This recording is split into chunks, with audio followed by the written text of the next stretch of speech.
Imagine, war has driven you out of your home. You find yourself in a camp with thousands of others. It rains. Among your possessions, a plastic cover to keep your hut dry, some pots and pans to cook a simple meal. Then all of a sudden shooting breaks out. Panic. You're forced to flee again, for a second time. When you come back the next day, the few things you still owned have been looted by the very soldiers that were supposed to protect you. Welcome to the reality of the Mugunga 1 camp in the east of the Democratic Republic of Congo, the DRC. This camp is not only a refuge for internally displaced persons, it also is a convenient source of essential goods for unpaid and underpaid Congolese soldiers. There's several reasons. First of all, they don't have, their salaries are very, very low. So oftentimes they don't have the necessary resources to, for proper shelter and for basic necessities for themselves. So that causes a lot of indiscipline and a lot of looting on their part also. At the request of the Congolese government, the European Union in 2005 set up a mission to restructure the military administration.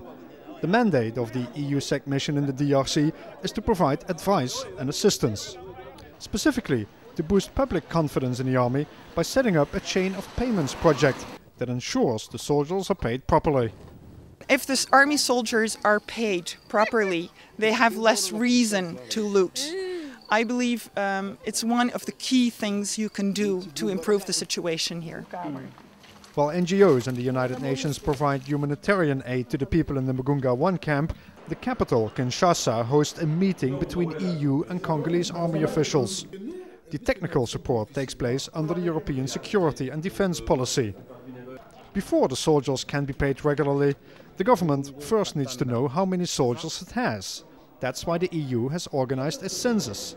Estimates put the size of the military at between 100,000 and 160,000 soldiers. L'objectif, c'est à la fois de bien connaître les effectifs, de savoir où se trouvent les individus, et ensuite de savoir quel est leur patrimoine culturel et militaire, si ces deux mots peuvent être associés, de façon ensuite à de mettre en place un système de gestion des ressources humaines qui soit efficace.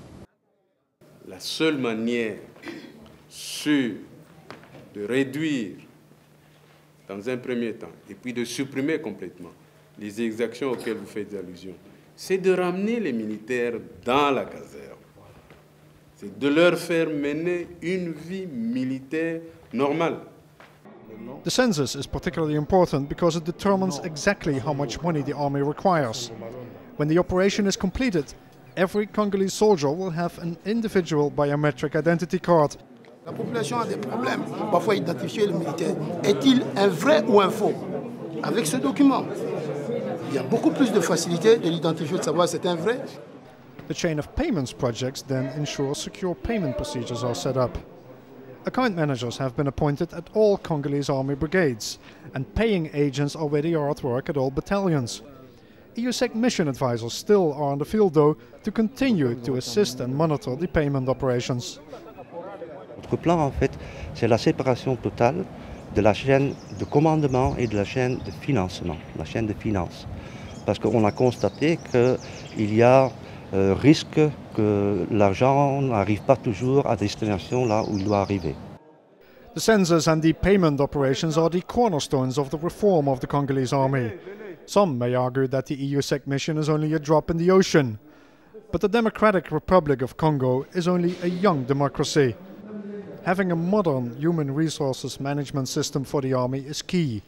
Aid workers in the east of the country fully agree. So there needs to be major investment and support in Congolese institutions so that eventually one day the Congolese state can stand on its own 2 feet.